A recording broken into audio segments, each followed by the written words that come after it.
ഇന്ന് നമുക്കൊരു സ്പെഷ്യൽ ആയിട്ടുള്ള അവല് വിളയിച്ചതിൻ്റെ റെസിപ്പി കാണാം. അപ്പോൾ എല്ലാവർക്കും എൻ്റെ പുതിയൊരു വീഡിയോയിലേക്ക് സ്വാഗതം. 1-2 പേര് പറഞ്ഞിട്ടുണ്ടായിരുന്നു അവല് വിളയിച്ചതിൻ്റെ റെസിപ്പി കാണിക്കണം എന്നുള്ളത്. അവല് വിളയിച്ചത് ഞാൻ കഴിച്ചിട്ടുള്ളത് എൻ്റെ ഹസ്ബൻഡിൻ്റെ കൂടെ വർക്ക് ചെയ്ത ഒരു ഡോക്ടറുടെ വൈഫ് ഉണ്ടാക്കി തന്നിട്ടുള്ള അവല് വിളയിച്ചതാണ് ഞാൻ കഴിച്ചിട്ടുള്ളതിൽ വെച്ച് ഏറ്റവും ബെസ്റ്റ് ആയിട്ടുള്ള അവല് വിളയിച്ചത്. ഇത്ര നല്ല ഒരു റെസിപ്പി എനിക്ക് ഷെയർ ചെയ്ത അനിത ചേച്ചിക്ക് ഞാൻ ഈ അവസരത്തിൽ പ്രത്യേകം നന്ദി അറിയിക്കുന്നു. അപ്പോൾ ചേച്ചിയുടെ അവല് വിളയിച്ചതാണ് ഞാൻ കഴിച്ചിട്ടുള്ളതിൽ വെച്ച് ഏറ്റവും ബെസ്റ്റ് ആയിട്ടുള്ള അവല് വിളയിച്ചത്. അപ്പോൾ അത് തന്നെ നിങ്ങളെ കാണിച്ചു തരണം എന്ന് എനിക്ക് ആഗ്രഹമുള്ളതുകൊണ്ട് ഞാൻ കഴിഞ്ഞ ദിവസം വിളിച്ച് ചോദിച്ച് ആ റെസിപ്പി എടുത്ത് അത് പ്രകാരമാണ് ഉണ്ടാക്കിയിരിക്കുന്നത്. അങ്ങനെയാണെങ്കിൽ ആ റെസിപ്പി നമുക്ക് എങ്ങനെ ഉണ്ടാക്കുന്നതെന്ന് നോക്കിയാലോ. ഇവിടെ ഒരു പാൻ എടുത്ത് വെച്ചിട്ടുണ്ട്. ചേച്ചി ഉണ്ടാക്കുന്നത് ഉരുളിയിലാണെന്നാണ് എന്നോട് പറഞ്ഞത്. എനിക്ക് ഉരുളിയൊന്നുമില്ല. അപ്പം 1/2 കിലോ അവല്, ചുമപ്പ് കളറുള്ള അവലാണ് ഞാൻ എടുത്തിരിക്കുന്നത്. അങ്ങനെയുള്ള അവല് തന്നെ എടുക്കണം. അപ്പോൾ അതെടുത്ത് ഒരു പാനിലോട്ടിട്ട് ആദ്യം ഒന്ന് നമുക്ക് മീഡിയം ഫ്ലെയിമിൽ ഇട്ടിട്ടൊന്ന് വറുത്തെടുക്കാം. ഇങ്ങനെ വറുത്തെടുക്കുമ്പോൾ ഒരുപാട് ചൂടായി മൊരിഞ്ഞ പോലെ വരാൻ പാടില്ല. കാരണം ഓൾറെഡി വറുത്ത അവലായിരിക്കും നമുക്ക് കിട്ടുന്നത്. പാക്കറ്റിലൊക്കെ കിട്ടുന്ന വറുത്ത അവലാണെങ്കിൽ പ്രത്യേകിച്ച് അധികം നേരം ചൂടാക്കി എടുക്കേണ്ട ആവശ്യമില്ല. ഏകദേശം ഒരു 2 മിനിറ്റോളം മീഡിയം ഫ്ലെയിമിൽ ഇട്ടിട്ട് ഒന്ന് ചൂടാക്കിയാൽ മതി. അതിനും കൂടുതൽ ചൂടാക്കി കഴിഞ്ഞാൽ ഇത് അവല് വിളയിച്ചതൊക്കെ റെഡിയായി വരുമ്പോൾ നല്ല കറുമുറാന്നിരിക്കും, നമുക്ക് കടിക്കാനൊക്കെ ബുദ്ധിമുട്ട് വരും. അപ്പോൾ 2 മിനിറ്റൊക്കെ മതി. ഞാൻ ടൈം നോക്കിയിട്ട് എനിക്ക് 2 മിനിറ്റ് മതി എന്നാണ് മനസ്സിലായത്. അതായത് നമ്മുടെ അവല് ചൂടായി വരുമ്പോൾ നമ്മുടെ കയ്യിലൊന്ന് പിടിക്കാനൊക്കെ പറ്റുന്ന ചൂട് അത്രയും മതി. കയ്യിൽ പിടിക്കാൻ പറ്റാത്ത അത്രയും നല്ല പോലെ ചൂടായി കഴിഞ്ഞാൽ ഇത് ശരിയാവില്ല. അതാണ് ഈ അവല് വറുക്കുന്നതിൻ്റെ ഒരു പാകം. അപ്പോൾ ആ രീതിയിൽ ഈ 1/2 കിലോ അവലെടുത്തൊന്ന് വറുത്ത് സൈഡിലോട്ട് ഒരു പ്ലേറ്റിലോട്ട് മാറ്റി വെക്കണം ആദ്യം തന്നെ. ഇനി നമുക്ക് വേണ്ടുന്നത് തേങ്ങയാണ്. ചേച്ചി എന്നോട് പറഞ്ഞത് 1/2 കിലോ അവലിന് 2 തേങ്ങ എന്നാണ്. അപ്പോൾ 2 തേങ്ങ എന്ന് പറഞ്ഞാൽ പല അളവിലുണ്ടാവുമല്ലോ. അപ്പം ഞാനൊന്ന് നിങ്ങൾക്ക് മനസ്സിലാക്കാൻ വേണ്ടിയിട്ടൊരു മെഷർമെൻറ്റ് പറഞ്ഞു തരുവാണ്. 1/2 കിലോ അവലിന് 5 കപ്പ് തേങ്ങയാണ് വേണ്ടത്. അതായത് മെഷറിംഗ് കപ്പിൽ 5 കപ്പ്. 250 ml ഗ്ലാസ് ആണെങ്കിൽ 5 ഗ്ലാസ് തേങ്ങയാണ് വേണ്ടത്. അപ്പോൾ തേങ്ങയുടെ അളവ് 4 വേണമെങ്കിൽ ചേർക്കാം, 5 വേണമെങ്കിലും ചേർക്കാം. പക്ഷെ കൂടുതൽ തേങ്ങ വരുമ്പോൾ ഒന്നും കൂടി ടേസ്റ്റി ആയിരിക്കും. ചേച്ചി ഉണ്ടാക്കുന്ന ഇണ്ടാലിയത്തിൻ്റെ ഉരുളിയിലാണെന്നാണ് പറഞ്ഞത്. അപ്പോൾ എനിക്ക് ഉരുളിയില്ല, ഞാൻ ആദ്യമേ പറഞ്ഞല്ലോ. അപ്പം ഞാൻ ഇതുപോലെയുള്ള കാസ്റ്റ് അയണിൻ്റെ വലിയ ചീനച്ചട്ടി ഉണ്ട് എൻ്റെ കയ്യിൽ. അതിൽ വെച്ചിട്ടാണ് ഈ തേങ്ങ ഒന്ന് ചൂടാക്കി എടുക്കുന്നത്. നല്ല പോലെ ചൂടായ ചീനച്ചട്ടിയിലോട്ട് ഈ തേങ്ങ ഇട്ട് കൊടുത്തിട്ടാണ് ഇളക്കി കൊടുക്കുന്നത്. അപ്പം മീഡിയം ഫ്ലെയിമിലാണ് ഇപ്പോൾ ഇരിക്കുന്നത്. ഈ രീതിയിൽ തേങ്ങ ചൂടാക്കി എടുക്കുമ്പോൾ അത് എത്രത്തോളം ചൂടാക്കണം എന്ന് നമുക്ക് മനസ്സിലാക്കാൻ വേണ്ടി ഒരു പാകം ചേച്ചി പറഞ്ഞു തന്നിട്ടുണ്ട്. അതെങ്ങനെയാണെന്നറിയോ? ഇങ്ങനെ ചൂടാക്കുന്ന സമയത്ത് കുറച്ച് കഴിയുമ്പോഴത്തേക്ക് ഇതിൻ്റെ വെള്ളമയമൊക്കെ പോയി ചെറുതായിട്ടൊന്ന് പുക പോലെ അല്ലെ ഒരു ആവി പോലെ ഇങ്ങനെ വരും. ആ സ്റ്റേജിലെത്തുമ്പോൾ ഇതിൻ്റെ വെള്ളമയമൊക്കെ പോയി ഈ തേങ്ങ പാകത്തിന് മൂത്തിട്ടുണ്ടെന്ന് മനസ്സിലാക്കാൻ പറ്റും. തേങ്ങ ചിരണ്ടിയത് ഞാൻ ഒന്ന് മിക്സിയിലിട്ട് കറക്കിയിട്ട് അതിനകത്തുള്ള വലിയ വലിയ കഷ്ണങ്ങളൊക്കെ ഒന്ന് പൊടിച്ചിട്ടാണ് ഞാൻ ഇതിനകത്തോട്ട് ഇട്ടത് കേട്ടോ. അത് പറയാൻ വിട്ടുപോയതാണ്. അപ്പോൾ അങ്ങനെ ആകുമ്പോൾ ഒരേപോലെ നമുക്കിത് മൂപ്പിച്ചെടുക്കാൻ പറ്റും. അപ്പോൾ ഇവിടെ തേങ്ങ എല്ലാം നല്ലതുപോലെ മൂത്ത് പാകമായിട്ടുണ്ട്. കളറൊന്നും മാറാൻ പാടില്ല, അത് പ്രത്യേകം ശ്രദ്ധിക്കണം. ഇനി ഇതിലേക്ക് ശർക്കരപ്പാനിയാണ് ചേർത്ത് കൊടുക്കേണ്ടത്. അവല് വിളയിക്കാനായിട്ട് നമ്മൾ ആദ്യം തന്നെ ചെയ്തു വെക്കേണ്ട കാര്യം ശർക്കരപ്പാനി ഉണ്ടാക്കി വെക്കുക എന്നുള്ളതാണ്. അതെങ്ങനെയാണെന്ന് ഞാനിപ്പോൾ പറഞ്ഞുതരാം. 1/2 കിലോ ശർക്കര ഞാൻ ഇവിടെ എടുത്തു വെച്ചിട്ടുണ്ട്. ചെറിയ കഷ്ണങ്ങളായിട്ട് ഇടിച്ചൊന്ന് പൊട്ടിച്ചു വെച്ചിട്ടുണ്ട്. ഇതിലോട്ട് 3/4 ഗ്ലാസ് വെള്ളം ചേർത്ത് കൊടുത്തിരിക്കുവാണ്. അപ്പോൾ ശർക്കര നല്ല ഡാർക്ക് കളറുള്ള ശർക്കര തന്നെ എടുക്കാനായിട്ട് പ്രത്യേകം ശ്രദ്ധിക്കണം. എങ്കിൽ മാത്രമേ അവല് വിളയിച്ച് വരുമ്പോൾ നല്ല കളർ ഉണ്ടാവുള്ളൂ. വെള്ളവും ചേർത്ത് ഈ ശർക്കര നമുക്ക് മീഡിയം ഫ്ലെയിമിലിട്ട് ചൂടാക്കി ഉരുക്കിയെടുക്കാം. ഇപ്പോൾ ഇവിടെ ഇത് നല്ലതുപോലെ ഉരുകി വന്നിട്ടുണ്ട്. ഇതിനി നമുക്ക് തീ ഓഫ് ചെയ്തിട്ട് അരിച്ച് ഒരു പാത്രത്തിലോട്ട് എടുത്തു വെക്കാം.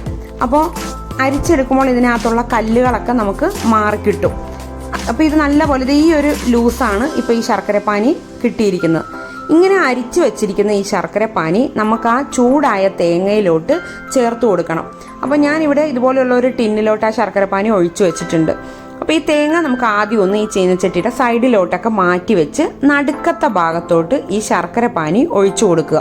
ഇങ്ങനെ നടുക്കോട്ട് ഒഴിച്ചു കൊടുത്ത് ഈ ശർക്കരപ്പാനിയിലോട്ട് പതുക്കെ പതുക്കെ തേങ്ങ സൈഡിൽ നിന്ന് ചേർത്ത് കൊടുത്ത് നല്ലതുപോലെ ഒന്ന് മിക്സ് ചെയ്തെടുക്കാം. ചെറിയ തീയിലിട്ട് മിക്സ് ചെയ്യുക. അപ്പോൾ ഈ ശർക്കരപ്പാനിക്കകത്ത് കുറച്ച് വെള്ളമയമൊക്കെ ഉണ്ടാവുമല്ലോ. അപ്പോൾ ഈ തേങ്ങയുമായിട്ട് മിക്സ് ചെയ്ത് കൊടുത്ത് ഒരു 2-3 മിനിറ്റോളം ചെറിയ തീയിലിട്ട് അങ്ങനെ ഒന്ന് കുക്ക് ചെയ്ത് കഴിയുമ്പോൾ ഈ ശർക്കരപ്പാനിയിലുള്ള വെള്ളമയമൊക്കെ ഒന്ന് വറ്റി തുടങ്ങും. അപ്പോൾ വറ്റി തുടങ്ങുന്ന സമയത്ത് ഉരുളിയിലാണെങ്കിൽ നമുക്ക് ഈ ശർക്കരപ്പാനിയോടുകൂടി ഈ തേങ്ങ സൈഡിലോട്ട് നീക്കി ചുറ്റിലും വെച്ചിട്ട് നടുക്കോട്ട് ഈ എക്സസ് ആയിട്ടുള്ള വെള്ളമയം നടുക്കോട്ട് ഇങ്ങനെ ഊർന്നു വരുന്ന സമയത്ത് അതിലോട്ട് നമുക്ക് ഈ വറുത്ത് വെച്ചിരിക്കുന്ന അവല് ചേർത്ത് കൊടുത്തിട്ട് മിക്സ് ചെയ്തെടുക്കുകയാണ് ചെയ്യേണ്ടത്. അപ്പോൾ ഈ ചീനച്ചട്ടി ആയതുകൊണ്ട് എനിക്കങ്ങനെ സൈഡിലോട്ട് വെച്ച് കൊടുത്തിട്ട് അവിടെ ഇരിക്കുന്നില്ല. അപ്പോൾ നിങ്ങൾ ഉരുളി എടുക്കുവാണെങ്കിൽ ഏറ്റവും നല്ലതായിരിക്കും. ഇങ്ങനെ തേങ്ങയായിട്ട് മിക്സ് ചെയ്ത് ഒരു 2 മിനിറ്റൊക്കെ ആകുമ്പോൾ നമുക്ക് ഏലക്ക പൊടിച്ചത് ചേർത്ത് കൊടുക്കാം. 1/2 കിലോ അവല് വിളയിച്ചെടുക്കാനായിട്ട് 10 ഏലക്കയാണ് വേണ്ടത്. അത് നല്ലതുപോലെ മിക്സിയിലിട്ട് പൊടിച്ചിട്ടാണ് ഇതിലോട്ട് ചേർത്ത് കൊടുക്കേണ്ടത്. ഇനി ആരുടെയെങ്കിലും കയ്യിൽ ഏലക്കയുടെ പൊടിയായിട്ടാണ് ഇരിക്കുന്നതെങ്കിൽ 1.5 ടീസ്പൂൺ ഏലക്ക പൊടിച്ചത് ചേർത്ത് കൊടുത്തോളുക. അപ്പോൾ നല്ല ഏലക്കയുടെ ഫ്ലേവർ ഉണ്ടാവും. അപ്പോൾ ഇവിടെ ഇപ്പം നല്ലതുപോലെ ഈ തേങ്ങയും ഏലക്കായും ശർക്കര നീരും എല്ലാം മിക്സായി വന്നിട്ടുണ്ട്. ഏലക്കാപ്പൊടിയൊക്കെ ചേർത്ത് ഒരു 3 മിനിറ്റോളം ഒരു മീഡിയം ഫ്ലെയിമിലിട്ട് ചൂടാക്കിയിട്ടുണ്ട്. ഇനി ഇതിലോട്ട് നമുക്ക് ചേർത്ത് കൊടുക്കേണ്ടത് വറുത്ത അവലാണ്. അപ്പോൾ ആ വറുത്ത് വെച്ചിരിക്കുന്ന അവല് ഇതിൻ്റെ നടുക്കോട്ട് ചേർത്ത് കൊടുക്കുക. ഞാൻ പറഞ്ഞല്ലോ, ഉരുളിയാണെങ്കിൽ നല്ല കറക്റ്റായിട്ട് നടുക്കോട്ട് ആ വെള്ളം ഊർന്ന് വന്നിട്ടുണ്ടാവും.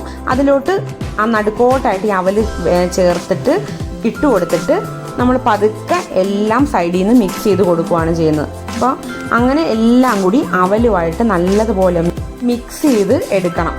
ഇനി ഇത് തീ ഓഫ് ചെയ്ത് അവിടെ സൈഡിൽ വെക്കുക. ഇനി അടുത്ത സ്റ്റെപ്പിലോട്ട് കടക്കാം.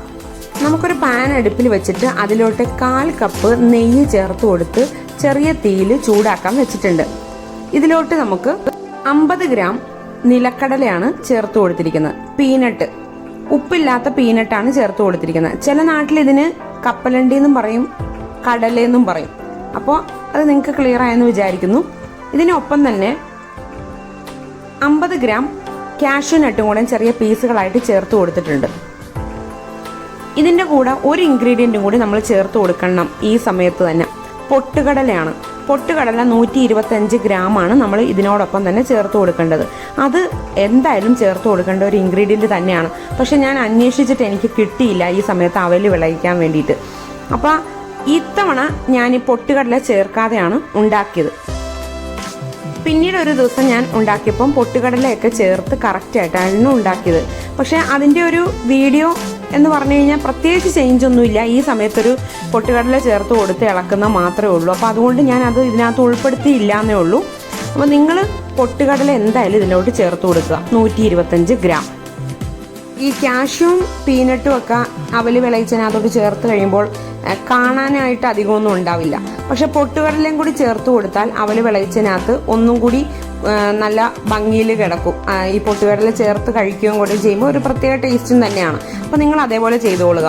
അപ്പോൾ ഇതിനകത്ത് ഇപ്പം നല്ലപോലെ ഒന്ന് മൂത്തൊക്കെ വന്നിട്ടുണ്ട്. ഈ സമയത്ത് 50 ഗ്രാം കിസ്മിസും 3 ടേബിൾ സ്പൂൺ കറുത്ത എള്ളും കൂടി നമ്മൾ ഒരുമിച്ച് ചേർത്ത് കൊടുക്കുകയാണ്. ഇത് രണ്ടും കൂടി ചേർത്ത് കൊടുത്തിട്ട് ഒന്നും കൂടി ഒന്ന് വഴറ്റിയെടുക്കുക. വഴറ്റുമ്പോൾ ഈ കിസ്മിസ് ഒക്കെ നല്ലപോലെ ഒന്ന് വീർത്ത് വരും. ആ സമയത്ത് തന്നെ തീ ഓഫ് ചെയ്യുക. ഇപ്പം ഇത് നല്ലപോലെ പാകമായി വന്നിട്ടുണ്ട്. ഇനി ഞാൻ പൊട്ടുകടലയൊക്കെ ചേർത്ത് മറ്റൊരു ദിവസം ഉണ്ടാക്കിയ ഇതേ കൂട്ട് തന്നെയാണ് ഈ കാണുന്നത്. അപ്പം ഞാൻ നിങ്ങളെ ജസ്റ്റ് കാണിച്ചു തന്നേ ഉള്ളൂ. ഇതേപോലെ ഇരിക്കുമെന്നേ ഉള്ളൂ. അപ്പോൾ ഇനി നമുക്ക് ഈ കൂട്ട് ആ ചൂടാക്കി വെച്ചിരിക്കുന്ന അവല് വിളയിച്ചതില്ലേ അതിൻ്റെ മുകളിലോട്ട് ഇങ്ങനെ ഒഴിച്ചു കൊടുക്കണം. നെയ്യോടുകൂടി തന്നെ ഒഴിച്ചു കൊടുക്കണം. അപ്പോൾ ഇതിൻ്റെ ഒരു പ്രത്യേക മണം തന്നെ ഇങ്ങോട്ട് വരുന്നുണ്ട്. നെയ്ക്കകത്ത് ഇതെല്ലാം കിടന്നൊന്ന് മൂത്ത് വന്നതിൻ്റെ ഒരു മണം. നല്ല ടേസ്റ്റി ആയിട്ടുള്ളൊരു അവല് വിളയിച്ചതാണ്. അപ്പോൾ ഈ സമയത്ത് പൊട്ടുകടലയും കൂടി ഉണ്ടായിരുന്നെങ്കിൽ ഒന്നും കൂടി അതിൻ്റെ ഇടയ്ക്ക് ഇങ്ങനെ വൈറ്റ് കളറിൽ ഇത് കിടക്കുന്ന കാണുമ്പോൾ ഒന്നും കൂടി ഭംഗിയായേനെ. അപ്പോൾ ഇത് ഈ ഒരു 1/2 കിലോ അവലും കൊണ്ട് ഉണ്ടാക്കിയെടുത്ത സമയത്ത് പൊട്ടുകടല കിട്ടാത്തതുകൊണ്ടാണ് ഞാൻ ചേർത്ത് കൊടുക്കാനെന്ന് പറഞ്ഞല്ലോ. അപ്പോൾ നിങ്ങൾ പൊട്ടുകടല എന്തായാലും ചേർത്ത് കൊടുത്ത് തന്നെ വേണം ഇത് ഉണ്ടാക്കാൻ കേട്ടോ. അപ്പോൾ നല്ല പോലെ ഇതൊന്ന് തട്ടിപ്പൊത്തി ഈ ചട്ടകം കൊണ്ട് തന്നെ അതിൽ ആ പാത്രത്തിൽ തന്നെ വെക്കണം എന്നാണ് ചേച്ചി പറഞ്ഞത്. അപ്പോൾ ഇരുമ്പിൻ്റെ ചീനച്ചട്ടിക്കകത്ത് ഉണ്ടാക്കിയതുകൊണ്ട് അങ്ങനെ തട്ടിപ്പൊത്തി വെക്കുമ്പോൾ അടിവശത്തുനിന്ന് ഒന്നുകൂടി മൊരിയാൻ സാധ്യതയുണ്ട്, ആ ചൂട് അതിലിരുന്ന് തന്നെ. അപ്പോൾ അതുകൊണ്ട് ഞാൻ ഇത് വേറൊരു പാത്രത്തിലോട്ട് പെട്ടെന്ന് മാറ്റി വെച്ചു. കാരണം അല്ലെങ്കിൽ മൊരിഞ്ഞു വരും എത്ര വന്നാലും ഇത്. അപ്പം ശരിക്കും ഇത് ഉരുളിയിൽ ഉണ്ടാക്കുവാണെങ്കിൽ കുറച്ചും കൂടെ നല്ലത് തന്നെയാണ്. അപ്പോൾ ചേച്ചി പറഞ്ഞത് ഇത്രയൊക്കെ ആയതിനു ശേഷം ആ തട്ടിപ്പൊത്തി വെച്ച് കഴിയുമ്പോൾ, ഉരുളിയിൽ തട്ടിപ്പൊത്തി അങ്ങനെ വെച്ച് കഴിയുമ്പോൾ അതിൻ്റെ ഉള്ളിലെ ആ ചൂട് നല്ലപോലെ നിന്നിട്ട് ഈ അവലൊക്കെ നല്ല സോഫ്റ്റ് ആയിട്ട് വരും എന്നാണ് പറഞ്ഞത്. അപ്പം ഞാൻ ഈ ചീനച്ചട്ടിയിൽ നിന്ന് മാറ്റിയിട്ടാണ് തട്ടിപ്പൊത്തി വെച്ചത്. ഇപ്പോൾ ഇത് നിങ്ങൾക്ക് കണ്ടാലറിയാം നല്ല കളറൊക്കെ എങ്ങനെയുണ്ടെന്നുള്ളത്. അപ്പോൾ അവല് മൂപ്പിക്കുമ്പോൾ കൂടുതൽ നേരമായിട്ട് മൂപ്പിച്ചാൽ ഇങ്ങനെ അവല് വിളയിച്ചൊക്കെ വരുമ്പോൾ നല്ല ഹാർഡാവും ചൂടാറി കഴിയുമ്പോൾ. പൊട്ടുകടലയൊക്കെ ചേർത്ത് മറ്റൊരു ദിവസം ഞാൻ ഉണ്ടാക്കി അവല് വിളയിച്ചത്. അപ്പോൾ ഇത് ഇങ്ങനെയാണ് കാണാനായിട്ട് ഇരിക്കുന്നത്. പൊട്ടുകടലയൊക്കെ കിടക്കുന്ന കണ്ടോ നല്ല ഭംഗിയിൽ. നല്ല ടേസ്റ്റി ആയിട്ടുള്ള അവല് വിളയിച്ചത് ഇവിടെ റെഡി ആയിട്ടുണ്ട്. ഈ അവല് വിളയിച്ചത് സ്റ്റോർ ചെയ്യേണ്ടത് ഒരു എയർ ടൈറ്റ് കണ്ടെയ്നറിലാക്കിയിട്ട് നമുക്ക് 5 ദിവസമൊക്കെ പുറത്ത് വയ്ക്കാം. 5 ദിവസത്തിലും കൂടുതൽ നിങ്ങൾ വെക്കണം എന്നുണ്ടെങ്കിൽ ഫ്രിഡ്ജിലോട്ട് വെക്കുക. അപ്പം തേങ്ങ ഒക്കെ മൂപ്പിക്കുന്നത് കറക്റ്റായിട്ടല്ല എന്നുണ്ടെങ്കിൽ 5 ദിവസം പോലും പുറത്തിരിക്കില്ല. ഒരു 2-3 ദിവസം കൊണ്ട് തന്നെ കനച്ചു തുടങ്ങാൻ സാധ്യതയുണ്ട്. അപ്പം തേങ്ങ മൂപ്പിക്കുന്നതൊക്കെ കറക്റ്റായിട്ട് നിങ്ങൾ ചെയ്തോണം ഈ പറഞ്ഞ രീതിയിൽ. ഒരാഴ്ച വരെയൊക്കെ സുഖമായിട്ട് ഇത് പുറത്തിരിക്കും എന്നാണ് ചേച്ചി പറഞ്ഞത്. അപ്പോൾ എനിക്കിത് ഒട്ടും കേടാവാതെ നല്ലപോലെ ഒരാഴ്ച പുറത്ത് വെക്കാൻ പറ്റി. അതിനുശേഷം ഫ്രിഡ്ജിലോട്ട് എടുത്ത് വെച്ചിട്ടാണ് സ്റ്റോർ ചെയ്തത്. അപ്പോൾ കൂടുതൽ ദിവസമൊക്കെ സ്റ്റോർ ചെയ്യണമെങ്കിൽ ഫ്രിഡ്ജിലോട്ട് വെച്ചോളുക. അപ്പോൾ വൈകുന്നേരങ്ങളിൽ കട്ടൻ ചായയുടെ ഒപ്പം കഴിക്കാൻ പറ്റിയ നല്ലൊരു റെസിപ്പിയാണിത്. എല്ലാവരും ഇതൊന്ന് ട്രൈ ചെയ്ത് നോക്കണം. എന്തെങ്കിലും ഡൗട്ടുകളൊക്കെ ഉണ്ടെങ്കിൽ നിങ്ങൾക്ക് കമൻറ്റിലൂടെ ചോദിക്കാവുന്നതാണ്. റെസിപ്പീസൊക്കെ ഇഷ്ടപ്പെടുന്നുണ്ടെങ്കിൽ നിങ്ങൾ ലൈക്ക് ചെയ്യുകയും ഷെയർ ചെയ്യുകയും കൂടിയൊക്കെ ചെയ്യുക. ചാനൽ ഇതുവരെ സബ്സ്ക്രൈബ് ചെയ്യാത്തവർ ആരെങ്കിലും ഉണ്ടെങ്കിൽ ഒന്ന് സബ്സ്ക്രൈബ് ചെയ്യുകയും കൂടി ചെയ്യുക. മറ്റൊരു നല്ല റെസിപ്പിയായിട്ട് നമുക്ക് അടുത്ത ദിവസം കാണാം. Thank you. Good bye.